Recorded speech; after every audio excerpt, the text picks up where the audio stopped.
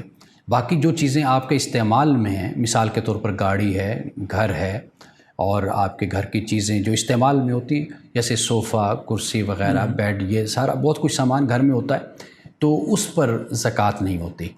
زکوٰۃ ہمیشہ یعنی جس سے آپ کو فائدہ ہے، جیسے مثال کے طور پر آپ نفع لیتے ہیں، نقدی ہے، سونا یا چاندی وغیرہ جیسے میں نے ذکر کیا، یا اس کے علاوہ آپ کی دکان میں سامان پڑا ہوا ہے، ورک شاپ میں سامان ہے، آپ کے شو روم میں سامان پڑا ہوا ہے. اب وہاں پر جو بھی کھڑی ہوگی آپ نے بیچنے کے لیے لگائی ہوئی ہے تو اس پر بھی زکوٰۃ ہوگی. اسی طرح آپ کا فرنیچر کا اگر کاروبار آپ کرتے ہیں تو فرنیچر کا جو جتنا سامان ہوگا، واضح بات ہے کہ اس سے آپ کاروبار کر رہے ہیں، نفع کما رہے ہیں، تو اس پر زکوٰۃ ہوگی. جو چیزیں اس طرح نہیں ہیں، یعنی جو ٹھہری ہوئی چیزیں ہیں، آپ کے گھر میں پڑی ہوئی ہیں، آپ اس کو استعمال کرتے ہیں، آپ بیٹھتے ہیں، کھاتے ہیں، پیتے ہیں، تو ان چیزوں پر زکوٰۃ نہیں ہوتی. لیکن ہمارے یہاں سر ایک اور رائے بھی پائی جاتی ہے، میں اس سے متعلق بھی آپ کی رائے پوچھنا چاہوں گا. ہمارے ہاں اکثر جو اسکالرز ہیں، علماء ہیں، ان کی طرف سے یہ کہا جاتا ہے کہ عورتوں کے وہ خاص کپڑے جو بہت مہنگے کپڑے ہوتے ہیں، لیے تو ان پہننے کے لیے ہیں، بیچنے کے لیے تو تھوڑی لیے ہیں. اسی طریقے سے ان کی مہنگی جولری ہے، سونا نہیں ہے، مہنگی جولری ہے. اسی طریقے سے عام طور پہ وہ سامان جس کو ہم جہیز کا سامان کہہ دیتے ہیں، وہ سامان ہے، بہت مشینیں ہیں، بہت زیادہ اس طرح کا الیکٹرانک کا سامان ہے، دوسری چیزیں ہیں جو 5 6 7 8 سالوں کے اندر استعمال نہیں ہونی شادی کے ابتدائی دنوں میں. تو کچھ اسکالرز کا تو یہ بھی موقف ہے کہ اس کے اوپر بھی زکوٰۃ ہے. آپ کی اس کے بارے میں کیا رائے ہے؟ دیکھیں یہ ایک مختلف فی مسئلہ ہے. بات اصل یہ ہے کہ جو چیزیں آپ کے استعمال میں ہیں، پڑی ہوئی ہیں، تو ان پر زکوٰۃ نہیں ہے. مثال کے طور پر یہ بھی ایک نقطہ نظر ہے کہ جیسے کچھ زیورات ایسے ہوتے ہیں جو عورتیں عام طور پر پہنتی رہتی ہیں، تو اس پر زکوٰۃ نہیں ہے. لیکن اکثر کا نقطہ نظر یہی ہے جمہور کا کہ جو سونا گھر میں موجود ہے، چاندی گھر میں موجود ہے، اگر وہ نصاب کو پہنچتی ہے تو اس پر زکوٰۃ لازم ہے. لیکن میں یہ سمجھتا ہوں کہ ہم جب یہ دیکھتے ہیں کہ گھر کا سامان دیگر بھی ہمارے پاس موجود ہے اور وہ گھر میں کہ استعمال ہوتا رہتا ہے، اب اس پر تو زکوٰۃ ہم نہیں دے رہے، چونکہ وہ گھر میں موجود ہے اور استعمال صرف ہوتا ہے اور اس سے کوئی نفع نہیں، کوئی کاروبار نہیں، کچھ نہیں ہے. تو اسی طرح وہ سونا کہ جو عورت پہنتی ہے ضرورت کے لیے، جیسے کڑے پہن لیتی ہیں یا انگوٹھی 1 2 ہوتی ہیں وہ پہن لیتی ہیں، یا کانوں میں بالیاں ہوتی ہیں، عام طور پہ 2 4 چیزیں بزرگ بھی پہنتی ہیں، یا گھر کی لڑکیاں بچیاں پہنتی ہیں. تو میں یہ سمجھتا ہوں کہ یہ اسی طرح ہی ہے کہ جیسے آپ کے پاس ایک گاڑی بھی ہوتی ہے، قیمتی گاڑی، لیکن وہ آپ کے استعمال میں، آپ کے کاروبار کے لیے نہیں ہے. تو میرا خیال ہے کہ اتنا سونا اس کو منہا یعنی سمجھا جانا چاہیے کہ یہ سونا زکوٰۃ سے منہا ہے. ہاں اس کے علاوہ جو آپ گھر میں رکھتے ہیں، سنبھال کر رکھتے ہیں کافی، اور وہ نصاب کو پہنچتا ہے اور آپ کے استعمال میں بھی نہیں ہے، تو اس پر زکوٰۃ ادا کی جانی چاہیے. ہم جب اکثر اسلام کے تناظر میں دیکھتے ہیں مسافر کو، تو اکثر جگہ پہ اس کو رعایت دی جاتی ہے روزے کے اندر، اسی طریقے سے اور معاملات میں، مصارف زکوٰۃ میں بھی ہے، مصارف زکوٰۃ میں بھی ہے مسافر. لیکن میں پوچھنا یہ چاہ رہا ہوں کہ آج کے دور کے اندر جب سفر کا بالکل انٹائرلی سسٹم ہی چینج ہو گیا ہے، تو اس دور میں بھی ہم اس کو زکوٰۃ دے سکتے ہیں؟ پھر دیکھیے زکوٰۃ تو دی جا سکتی ہے. یعنی اگر مثال کے طور پر مسافر ایسی جگہ پر ہے کہ جہاں پر وہ اپنے وسائل کو استعمال نہیں کر سکتا، اپنے وسائل کو استعمال نہیں کر، جیسے پہلے زمانے میں تھا، اگر کوئی ایسی مشکل میں ہو تو اس کو تو زکوٰۃ دی جا سکتی. مثال کے طور پر پاکستان ابھی اتنا ڈیولپڈ کنٹری نہیں ہے کہ آپ کو پتہ ہے کہ زیادہ آبادی ہماری رورل ایریاز کی آبادی، دیہاتی علاقوں کی ہے. اب ایسے جو مسافر اگر لاہور میں آ جاتے ہیں مثال کے طور پر، نہ ان کے پاس ATM کارڈ ہے، نہ ان کے پاس کوئی اور سہولت ہے، تو پھر ہم ان کو اتنا زکوٰۃ دے سکتے ہیں کہ وہ سہولت کے ساتھ گھر چلے جاتے ہیں یا کھا پی لیتے ہیں. جو اگر کوئی دور علاقے کے ہیں تو ان کو زیادہ پیسوں کی بھی ضرورت ہے تو وہاں پر خرچ کیا جا سکتا ہے. لیکن وہ شخص کے جیسے مثال کے طور پر آپ ہیں یا میں ہوں، اگر ہم کسی بھی شہر میں ہوں گے تو ہمارے پاس اپنا کارڈ ہوگا، دوسری سہولت ہمارے پاس موجود ہے، موبائل کی سہولت موجود ہے، تو ہم وہاں پر اپنا خرچہ کریں گے. اب دیکھیے مثال کے طور پر میں آپ کو بتاؤں، میں عمرے پہ گیا تو وہاں پر جو اس وقت قانون تھا، کافی لوگوں کا اس حوالے سے بٹر ایکسپیرینس بھی ہے، ایک اچھا تجربہ نہیں رہتا کہ مثال کے طور پر وہ جدہ ایئرپورٹ پہ اترے تو وہاں پر ان سے پاسپورٹ وغیرہ لے لیا جاتا ہے، تو وہ پھر بیچارے پریشان ہو کر پھر رہے ہوتے ہیں. جب عمرہ کر لیا انہوں نے تو پھر وہ ڈھونڈتے ہیں جی کہاں سے لیں.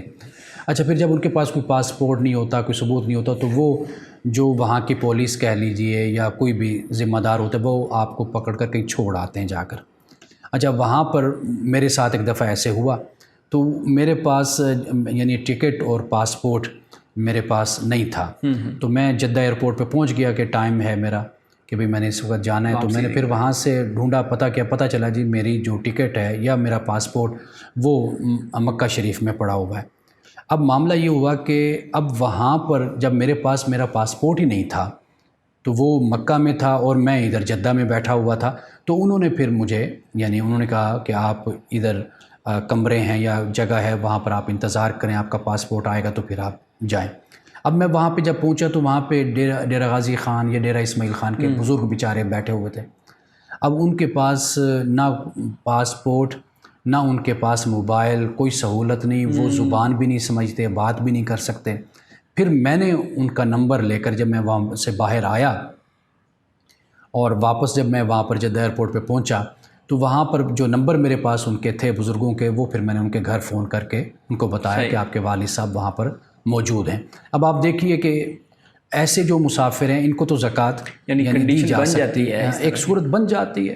اب بھی پاکستان میں یعنی کتنی بڑی آبادی ہے کہ جو دیہاتوں میں رہتی ہے اور لوگوں کو موبائل کے استعمال کا پتہ نہیں ہے، آ جاتے ہیں پریشان ہوتے ہیں، تو پھر ایسے لوگوں کو تو زکوٰۃ دی جا سکتی ہے. بالکل ہو سکتا ہے. اس کی ایک اور صورت یہ بھی بن سکتی ہے نا کہ آپ کا بٹوا گم گیا ہے، پیسے گم گئے ہیں، جیب کٹ گئی ہے، کئی دفعہ ایسے ہو جاتا ہے، یعنی اسی میں سب کچھ ہوتا ہے، ATM کارڈ وغیرہ سب کچھ، تو اس صورت میں دی جا سکتی ہے. بالکل آپ نے مسئلے کو واضح کر دیا. ہمارے پاس 2 سوال ہیں.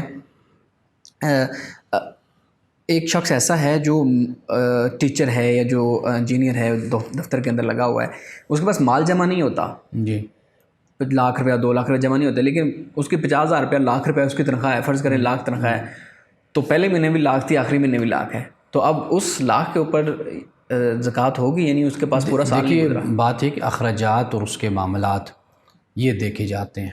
یعنی آمدن آپ کے پاس ہے، پہلے دن سے ہی آپ کے پاس آمدن اتنی ہے کہ جس پر زکوٰۃ لازم ہو جاتی ہے، فرض ہو جاتی ہے، اور اسی طرح ہی پیسے گھٹتے بڑھتے رہتے ہیں، اور آخری مہینے میں جب زکوٰۃ کا وقت آیا تو آپ کے پاس اتنی اماؤنٹ ہے کہ جس پر زکوٰۃ لازم ہے، تو پھر اس کو زکوٰۃ دینی ہوگی. بالکل ٹھیک ہے. صدقہ فطر کی ہم جب بات کرتے ہیں تو سر اس پہ ہماری رہنمائی کریں. صدقہ فطر ہے کیا، کیوں دیا جاتا ہے، اور اس کا نصاب کیا ہے؟ دیکھیے پہلی بات تو یہ ہے کہ رمضان المبارک میں انفاق کیا جاتا ہے، خرچ کرتا ہے انسان. اچھا پھر یہ کہ اکثر لوگ زکوٰۃ بھی رمضان کے مہینے میں دیتے ہیں یا اس سے پہلے دیتے ہیں. صدقہ فطر یہ ہے کہ احادیث رسول صلی اللہ علیہ وسلم کے مطابق کہ رمضان المبارک میں روزے رکھے، کوئی غلطی ہوئی، خطا ہوئی تو چلو ایک لحاظ سے اس کی کمپنسیشن جس کو کہتے ہیں وہ صدقۃ الفطر سے ہو گئی. اچھا پھر دوسری صورت یہ ہے کہ صدقۃ الفطر میں یہ بھی ایک پہلو موجود ہے کہ جو لوگ غریب ہیں، مساکین ہیں، ان کو اپنی خوشیوں میں شامل کرنے کے لیے کہ ان کی اتنی مدد کی جائے، ان کا تعاون کیا جائے کہ تاکہ وہ اپنے گھر میں کچھ پکا سکیں اور کوئی کپڑے وغیرہ یہ چیزیں ان کا انتظام ہو سکے. اچھا پھر یہ ہے کہ جو صدقۃ الفطر ہے اس کے لیے رسول اللہ صلی اللہ علیہ وسلم نے ایک مقدار بیان کر دی، یعنی جسے 2.25 کلو غالباً گندم کہتے ہیں. اچھا گندم بھی ہے، جو بھی ہے، اور کشمش بھی ہے. یہ یعنی جو چیزیں رسول اللہ صلی اللہ علیہ وسلم کے زمانے میں تھی اس حساب سے اس کی قیمت آپ دیکھ لیجئے. اچھا اب یہ کہ گندم کا اگر نصاب بناتے ہیں آپ، مثال کے طور 2.25 کلو یا 2.25 سیر جو بھی آپ کہہ لیں، جو بنتا ہے اتنا ہی بنتا ہے نا جی. ہمارے ہاں ریاست مقرر کر دیتی ہے اس کو، وہ تو ایک اماؤنٹ پیسے مقرر کر دیتی ہے نا کہ آپ نے اتنے دینے، وہ گندم کے حساب سے کرتے ہیں، وہ کم از کم ہوتا ہے. تو اس لیے میں اکثر طور پہ یہ بات کہتا ہوں کہ یہ ہے ان کے لیے کہ جن کے گھر میں جیسے سامان وغیرہ موجود ہے، اگرچہ ان پر زکوٰۃ لازم نہیں ہے لیکن وہ ایک مناسب زندگی گزار رہے ہیں، تو ان کو بھی اللہ کا دین یہ کہتا ہے کہ رمضان کے آخر میں یعنی آپ بھی صدقہ فطر کریں. ٹھیک ہے. یعنی اس سے یہ ایک میسیج آتا ہے کہ ہر شخص جو معاشرے میں رہنے والا ہے وہ کسی نہ کسی سطح پر ذمہ دار ہے، کسی نہ کسی سطح پر اس کو دینا چاہیے، اس کو خرچ کرنا چاہیے. ضروری نہیں ہے کہ انسان بڑا امیر کبیر ہو، اس پر زکوٰۃ فرض ہو، لازم ہو، پھر وہ صدقہ فطر دے.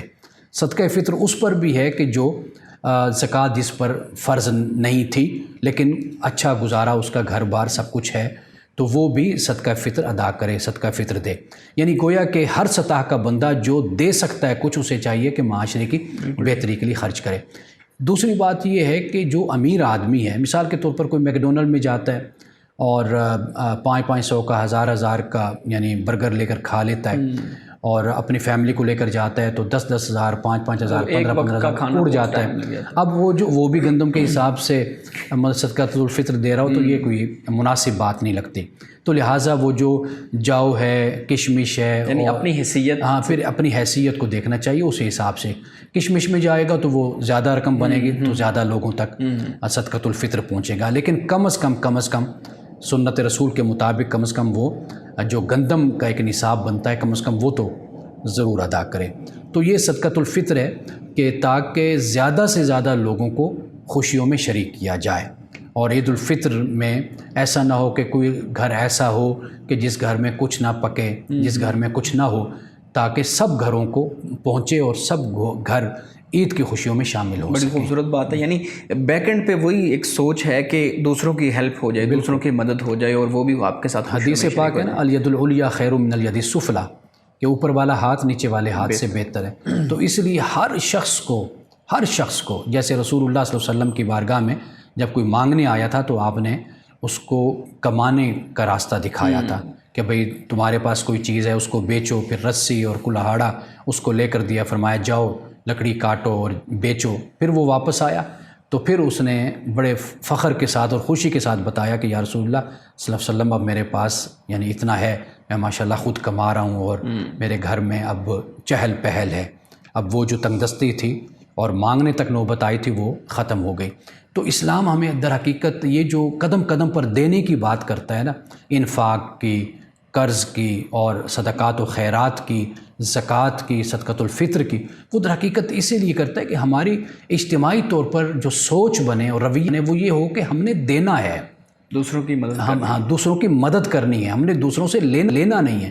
جب قرآن پاک رزق کی بات کرتا ہے تو اس رزق سے بھی مراد علم بھی ہے، مال اور دولت، صلاحیت، جو بھی اللہ نے آپ کو دیا اس کی زکوٰۃ اور اس کا صدقہ ضرور انسان کو، مسلمان کو نکالنا چاہیے. بالکل ٹھیک ہے. اب وقت ہمارا بالکل جو ہے نا وہ اختتام پذیر ہونے والا ہے. صرف آخری سوال یہ، صدقہ فطر کب دینا چاہیے؟ اگر کوئی شخص ایسا ہے جس نے رمضان میں صدقہ فطر نہ دیا، عید بھی گزر گئی اس نے نہ دیا، تو اب کیا اس کی صورت بن سکتی ہے؟ دیکھیے صدقہ فطر وہی ہے جو عید سے پہلے دیا گیا، باقی جو بھی دے گا وہ صدقہ ہوگا، وہ خیرات ہوگی، لیکن وہ صدقۃ الفطر نہیں ہوگا.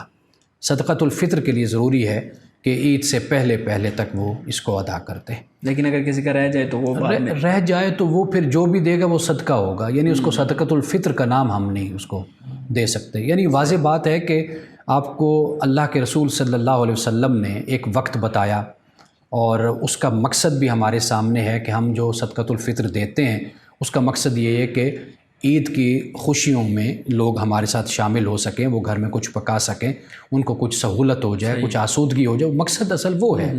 جب وہ وقت گزر گیا، مثال کے طور پر آپ کسی کی شادی میں شریک نہیں ہوئے اور شادی کے موقع پر شریک ہونا ہوتا ہے، پھر آپ کچھ ان کو لفافے میں ڈال کر کوئی آپ پیسے دے دیتے ہیں یا کوئی تحفہ دے دیتے ہیں. اب شادی ہوگی، سب کچھ ہو گیا، اب آپ بعد میں جائیں، ٹھیک ہے آپ دیتے رہیں، وہ علیحدہ بات ہے. لیکن وہ جو ایک بات ہے کہ عید کے شادی کے موقع پر آپ نہیں پہنچے اور اس وقت آپ نے وقت نہیں دیا، آپ نے کوئی تحفہ پیش نہیں کیا یا کوئی آپ نے گفٹ نہیں کیا، تو وہ بات وہی ہوتی ہے جو وقت پر ہوتی ہے، تو بعد کی جو بات ہے وہ پھر بعد کی بات ہوتی ہے۔ بالکل ٹھیک ہے، بہت شکریہ، بہت شکریہ سر، آپ نے رہنمائی کی، اور ہمارا وقت میرے خیال میں آج تھوڑا سا زیادہ ہو گیا ہے۔ ناظرین، زکوٰۃ سے متعلق ہمارے پاس سوالات تھے، ہم نے کوشش کی کہ آپ کے جتنے بھی سوالات ہیں ہم ان کو ایڈریس کریں، ان کو امانت رسول صاحب سے پوچھیں، اس سے رہنمائی لیں۔ ہم آپ سے اجازت چاہتے ہیں، ہمیں اجازت دیجیے، ہم ایک اور نشست کے ساتھ حاضر ہوں گے۔ خدا حافظ۔